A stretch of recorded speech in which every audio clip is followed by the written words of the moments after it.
You think people who love being alone are just introverts or antisocial.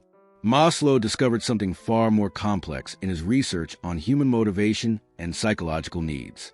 He found that the desire for solitude stems from fundamentally different psychological sources in different people, and understanding which source drives your solitude preference reveals crucial information about your developmental stage and mental health. Some people retreat to solitude from wounds. Others are drawn to it from wholeness. The most revealing part? Maslow identified that loving solitude can indicate opposite psychological states depending on which needs are driving the behavior. It's not a personality trait. It's a symptom that points to different underlying realities. And society's judgment of solitude lovers as defective completely misses that some are among the most psychologically healthy people, while others genuinely need support. What appears as the same preference on the surface reflects entirely different internal landscapes. Not every person who loves being alone is experiencing the same psychological reality. There's a critical difference between solitude as refuge from painful social experience and solitude as preference for rich internal experience.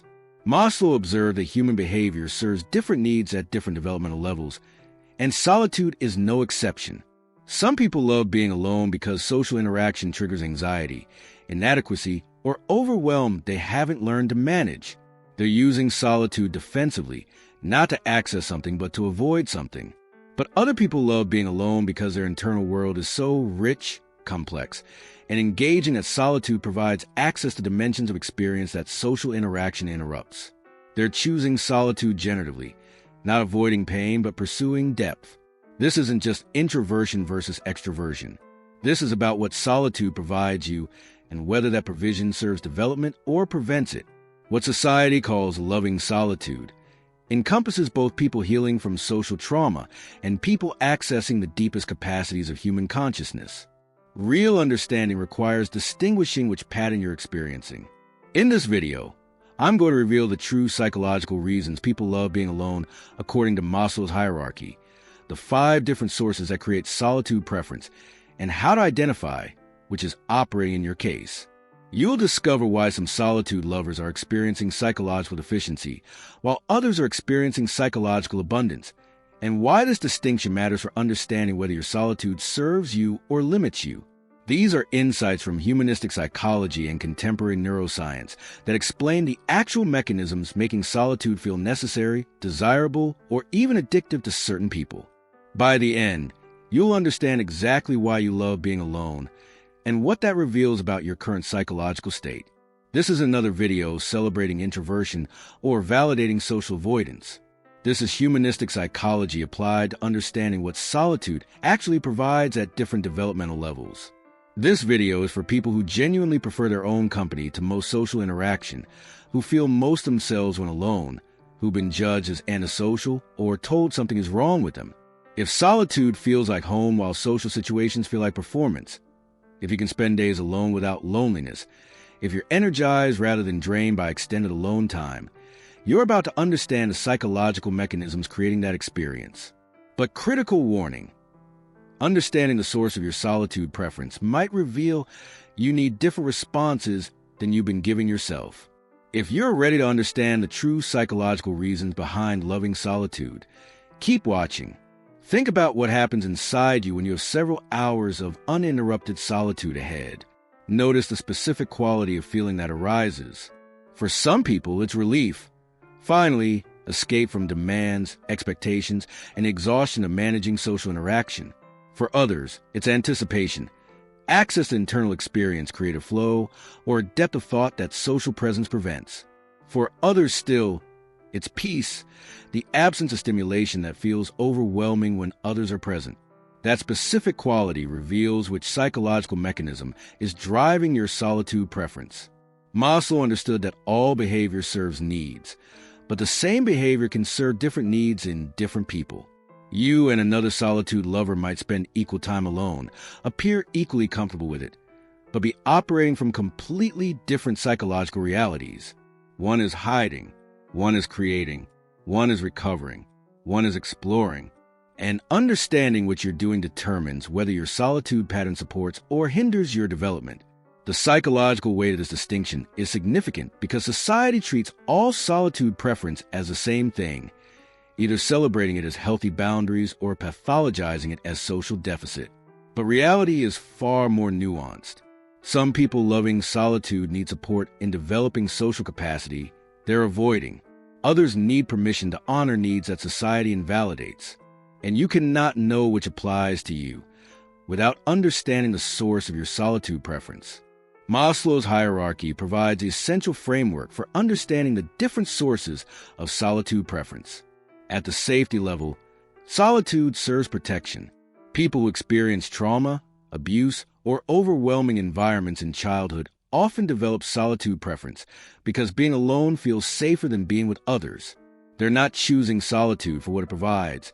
They're choosing it for what it prevents. Social interaction triggers hypervigilance, anxiety, or traumatic activation they haven't healed. Solitude offers the only environment where their nervous system can finally relax. This is adaptive in the short term but limiting long term because it prevents the relational healing that trauma recovery requires. At the love and belonging level, solitude can serve two opposite functions. For some, it's avoidance of connection they desperately need but fear pursuing because rejection, abandonment, or inadequacy feels inevitable. They love being alone because it's less painful than risking connection that might confirm their fears about being unlovable. This is defensive solitude driven by unmet belonging needs. But for others who satisfy belonging needs through secure attachments, solitude becomes possible because they're not desperate for connection. They love being alone because their attachment security allows it. They can be alone without feeling abandoned because they know connection is available when they choose it. Same level, opposite mechanisms. At the esteem level, solitude often serves ego protection. People whose self-esteem is fragile may prefer being alone because social comparison, evaluation, or potential failure feel too threatening. They love solitude because it's the only environment where they don't have to defend against perceived judgment. This limits development because healthy self-esteem requires testing yourself in social environments. At the self-actualization level, solitude serves growth. People operating from this level love being alone because solitude provides access to creativity, depth of thought, authentic self-expression, and internal experiences that social engagement interrupts. They're not avoiding anything. They're pursuing something that requires solitude to access. Here's the insight that changes everything. You cannot determine someone's developmental level just by observing they love solitude. You must understand what need the solitude serves, and that requires self-examination that most people never engage in. The neuroscientist Elaine Aron studied what she termed highly sensitive people, individuals with heightened sensory processing sensitivity. Her research found that approximately 20% of people have nervous systems that process stimuli more deeply, leading to quicker overstimulation in environments with high sensory or social input. These individuals often love solitude not from psychological wounds, but from neurobiological differences. Their brains process more information from every interaction, making social engagement genuinely exhausting in ways that less sensitive nervous systems don't experience. This is neither pathology nor superiority. It's variation in how nervous systems function. For highly sensitive people, solitude is an escape. It's the environment their nervous system requires to function optimally. The psychologist Mihai Csikszentmihalyi, studying creativity and flow states, found that highly creative individuals across all domains reported needing substantial solitude. His research showed that creative work requires specific cognitive states, deep focus, freedom from interruption, access to unconscious processes that are incompatible with social presence. Creative people love solitude because their most important work only happens there. This isn't social deficit. It's alignment between need and environment. The psychiatrist Carl Jung wrote extensively about his own need for solitude and theorized that introverts, people whose energy flows primarily inward, require solitude to recharge in ways extroverts don't. His concept of introversion wasn't about social anxiety or preference. It was about where psychic energy naturally flows. Introverts process experience internally, and that processing requires alone time. They love solitude because it's when their consciousness functions most naturally. The contemplative traditions across cultures recognize that certain forms of consciousness development require extended solitude. meditation retreats, hermitages, monastic life. These weren't escapes from relationship, but environments designed to access states of consciousness that social immersion prevents. Insider knowledge from contemplative psychology reveals that human consciousness has capacities for sustained attention, for insight, for transcendent states that only activate in conditions of reduced external stimulation. People drawn to these capacities naturally love solitude because that's where their consciousness comes most alive. But here's what Maslow's framework reveals about the 5 distinct psychological sources that create solitude preference, and understanding which applies to you transforms how you relate to your own needs. The first source is what Maslow would call safety-based solitude. You love being alone because your nervous system registers other people as potential threats. This often develops from childhood experiences where caregivers were unpredictable, dangerous, or overwhelming. Your system learned that alone equals safe, and that learning persists into adulthood even when current relationships aren't actually threatening. Signs you're in this pattern. Social interaction triggers physiological anxiety, rapid heartbeat, tension, hypervigilance. You feel exhausted after even positive social contact because you've been in threat detection mode. You isolate even when you intellectually know connection would be good for you, and your solitude feels more like hiding than like choosing. This pattern requires healing work, trauma therapy, nervous system regulation, gradual safe relational experiences. Because while solitude provides relief, it also prevents the corrective experiences your system needs to update its threat associations. The second source is deficiency-based solitude. You love being alone because you're avoiding confronting unmet needs or psychological work. This can look several ways. Avoiding social situations because they trigger awareness of loneliness or inadequacy you're not ready to face. Using solitude to avoid developmental challenges like intimacy or authentic self-expression. Preferring alone time because it allows continuation of patterns, addiction, rumination, fantasy that social presence would interrupt. Signs you're in this pattern. Your solitude involves numbing behaviors more than generative activities. You feel worse after extended alone time, but continue seeking it. You're avoiding specific situations or relationships rather than choosing solitude generally. And you have persistent feelings something isn't right, but you're not sure what. This pattern often requires intervention, therapy, support groups, or structured social engagement, because it's maintaining rather than resolving underlying issues. The third source is recovery-based solitude. You love being alone because you're an introvert, highly sensitive person, or someone with high cognitive load who requires alone time to process experience and restore energy. This is temperament-based rather than wound-based. Signs you're in this pattern. You can engage socially when needed and even enjoy it, but it depletes you in ways that solitude restores. You have rich internal life that you're engaging during alone time. You maintain important relationships but need buffer time between social engagements, and your solitude leaves you feeling refreshed rather than worse. This pattern is healthy and should be honored. You're not broken. You're recognizing what your system actually needs. The fourth source is what Maslow documented as growth-based solitude. You love being alone because solitude provides access to experiences that serve your development. This includes creative work, deep thinking, spiritual practice, skill development, or any activity requiring sustained focus and internal access. Signs you're in this pattern. Your alone time is generative.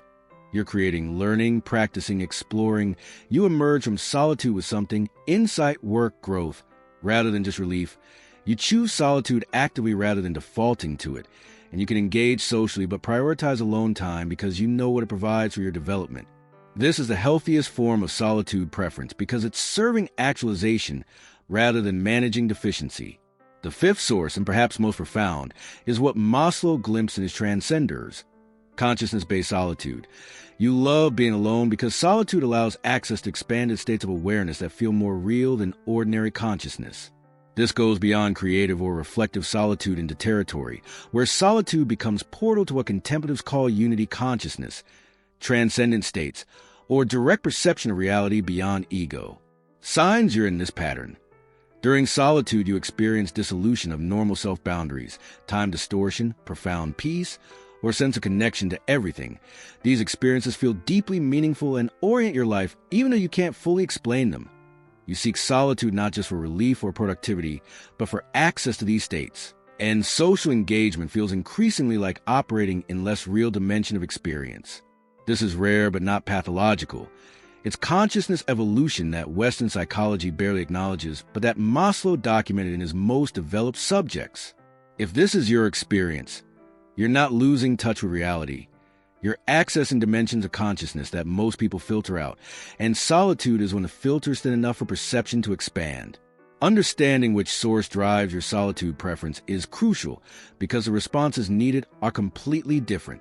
Safety-based solitude requires healing work to update threat associations. Deficiency-based solitude requires intervention to address what you're avoiding.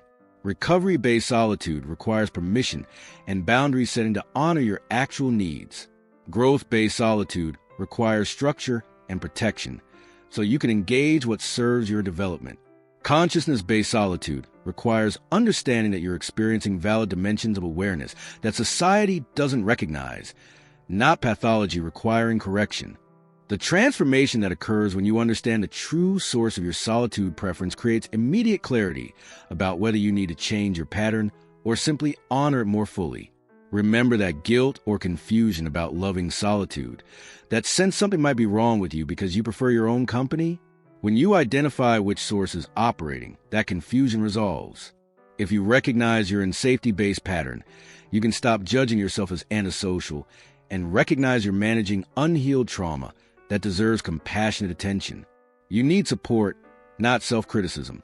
If you recognize deficiency-based pattern, you can stop pretending your solitude is healthy preference and acknowledge you're avoiding work that would actually serve you. You need intervention, not justification.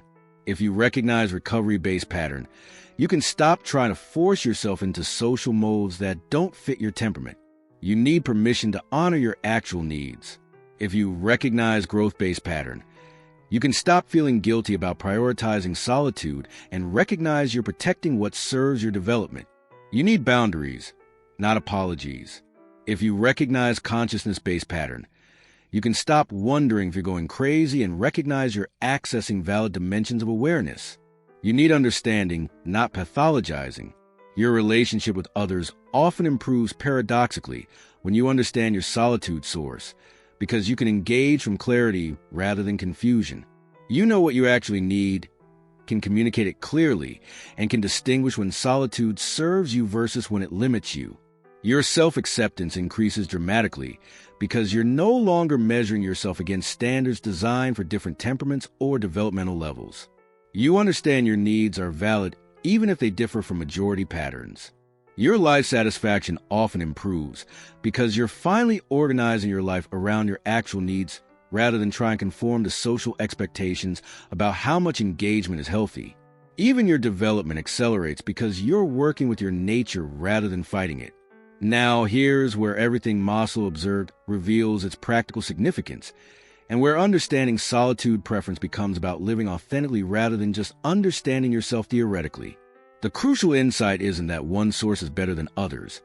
It's that each source requires different responses and creates different life paths. If you're in safety-based pattern, your developmental work involves healing trauma, so social engagement becomes possible without overwhelming your nervous system. Solitude remains part of your life, but becomes choice rather than necessity, refuge rather than only safe place. If you're in deficiency-based pattern, your work involves confronting what you're avoiding, so solitude becomes one option rather than compulsive retreat. You develop capacity to be with yourself and with others rather than only alone. If you're in recovery-based pattern, your work involves accepting your temperament and structuring life to honor it rather than apologizing for it.